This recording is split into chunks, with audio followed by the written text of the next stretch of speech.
On today's show, we'll be joined by Locked On Cavaliers host Chris Manning to discuss Defensive Player of the Year award odds going into this next NBA season. Who are the favorites for the award? Can Evan Mobley make a push and secure his first DPOY trophy of his career? What are the biggest obstacles in his way? Who are the dark horse candidates to win the award? And so much more. It's all coming up right here at Locked On NBA.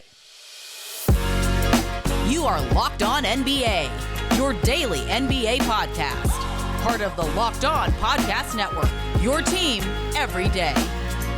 What's up, and welcome to another edition of Locked On NBA, the biggest stories with the local experts. I'm your host, Jackson Gatlin, also host of Locked On Rockets right here on the Locked On Podcast Network, your team every single day. Now, today's episode is brought to you by Bird Dogs.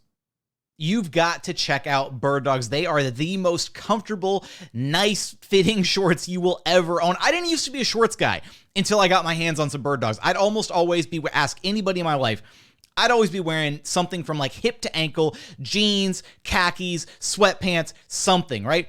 Finally got my hands on some Bird Dogs, and let me tell you, they are the best shorts that I own. I have 3 pairs, and I need to go buy more because I wear them all the time. You can wear them for any kind of event, just hanging out with friends, beach day, pool party. You can swim in them. You can wear them out for a date night. They're so versatile. They come in so many different colors, patterns, styles, all of that. They'll be the best shorts you ever own. I guarantee you that. So go check them out. Go to birddogs.com/LockedOnNBA or enter promo code LockedOnNBA at checkout for a free Bird Dogs water bottle with every single purchase you make. That's birddogs.com/LockedOnNBA for a free water bottle at checkout. You won't want to take your Bird Dogs off. We promise you that.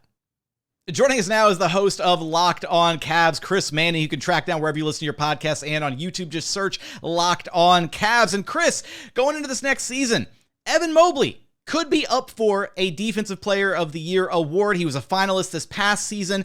We're going to dive into what his chances look like to actually secure that award this upcoming year and who the competition for that award is. So let's go ahead and dive into the numbers courtesy of FanDuel, our official sportsbook sponsor here at Locked On. Got Jaren Jackson Jr., the favorite to walk away with the DPOY trophy. That makes sense, right? Plus 500 on the numbers. Evan Mobley, though, right behind him at plus 650. And then just rounding up the top 5 in names, you got your usual suspects, Giannis Antetokounmpo at plus 800, Anthony Davis plus 1,000, and then Bam Adebayo also at plus 1,000. So first things first, Chris, what needs to go right for the Cavaliers and for Evan Mobley specifically to be in the discussion again for DPOY? So I think he has to build on what last year was a finalist appearance. That the Cavs defense was still one of the league's very best. Whatever defensive metric you want to look at, it was one of the league's best. I think those two things have to happen. He has to kind of have another level up of some kind. I think if I were looking at him versus Jaren to me last year felt, even if he had the foul trouble stuff, even if he had some of the moments where the Memphis defense maybe just looked okay kind of without him at times, then the Cavs had that issue with Allen as well. Jackson kind of dominated games, or was maybe the per minute most impactful defender. There's times where Mobley, it's not that he's not impactful, it's almost that he is just kind of waiting to make an impact, right? Like, so I think if there's more kind of switching in the way Jackson does and just eats people up, getting blocks, getting timely steals, I think there's those kind of highlight plays that kind of speak to how dominant he is. I think that can be part of the Evan Mobley story about how he gets there. This will be a really good defense, but if it becomes more about him as much as it's about not just him and Allen, I think that can help him push Jaren a little bit. It also helps if you get the home team scorekeeper to fudge the numbers a little bit, right? Again, give Mobley some 9 blocks, 7 steals kind of games like Jaren was getting. I kid. But you talked about kind of Mobley leveling up his defense a little bit there. I know you mentioned the switching there momentarily. Is there one thing you can kind of pinpoint that Mobley really needs to improve upon defensively to really become? I mean, he's already a renowned defender, right? He's already a top tier NBA defender. Is there one other element of his game that you say, if he can iron this part out, he's going to be the NBA's best defender? Well, I think there's 2 things. Number one, I don't think it would hurt him to maybe be more vocal about this, right? Like if you go down this list of the odds, you look at someone like Jaren, I think he was pretty vocal about it. His teammates were pretty vocal about his quality. I think Draymond Green can never be counted on, part because we just know how good he is, but also because he's going to be vocal about it. I think someone like Bam Adebayo, who I think is going to win one of these awards at some point, is never going to be shy about telling you how good he is at defense. So I think there's part of that. Mobley's a very quiet guy, and I don't think this is going to be something he does. But I think a little self-promotion, a little like pro wrestling energy is never not helpful in these, even if it's not him, but maybe from his teammates, right? Like get Garland in there, get Allen in there talking about it, like get them kind of hyping him up. Yeah, you need like Donovan Mitchell to cut a promo or something, like because like none of these guys are the most, like he doesn't have like a Dylan Brooks or like a Marcus Smart or like someone with that kind, or a Draymond, someone like that energy to cut him a promo. I think if I were going to shout out one thing though, it would be his steal rate. He's got a below average steal rate for bigs. That's not like he's not bad at it, but I think if you just saw him nabbing more steals, creating points off of turnovers, and turning steals into points in their end, I think that's just a very simple thing where if he kind of dominates in that way and elevates his game in that specific way, I think that's absolutely part of the case. How does having Jarrett Allen next to Mobley either hurt or help his case for DPOY, right? We see this sometimes when you have, two like star level teammates, MVP caliber teammates together, they might siphon some votes from each other, or maybe people look at it and say, oh, well, they've got this guy back there helping him out. You've got a superstar sidekick. You're not shouldering as much of the load on your own. How much does that play into things with the Mobley Allen front court dynamic? I mean, I don't think it can be discounted, right? I think Mobley having a guy like Allen to absorb a lot of the defensive center responsibilities in a lot of lineups. I mean, they start together. Mobley is not the one defending Joel Embiid or Nikola Jokic all the time, right? Like Allen is the one who has to absorb some of that and has a really good block rate and a low foul rate in his own right. He's like a pretty good defender.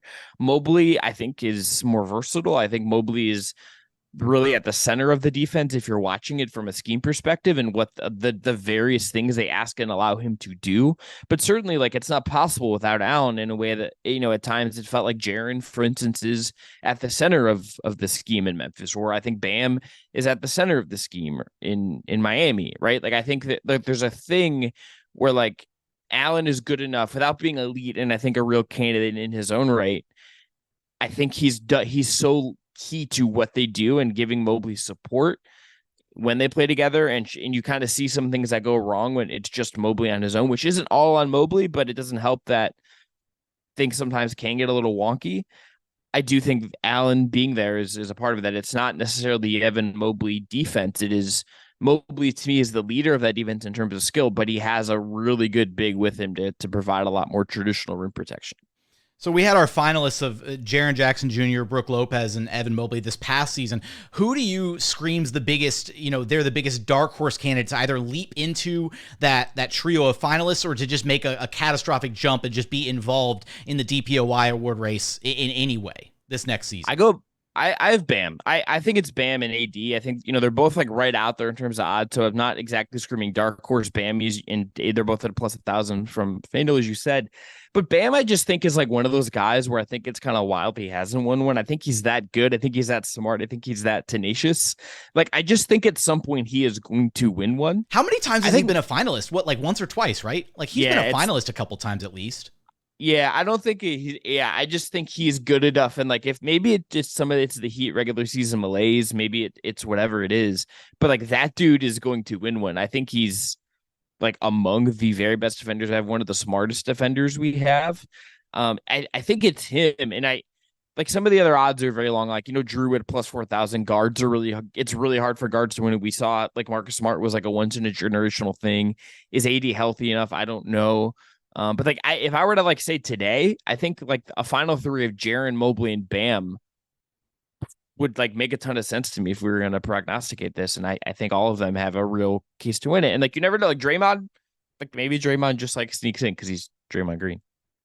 Yeah. And you also can't like write off Rudy Gobert. Like he's just a walking top 10 defense at times. I don't know. Things have changed a little bit since Minnesota. All right. You know what?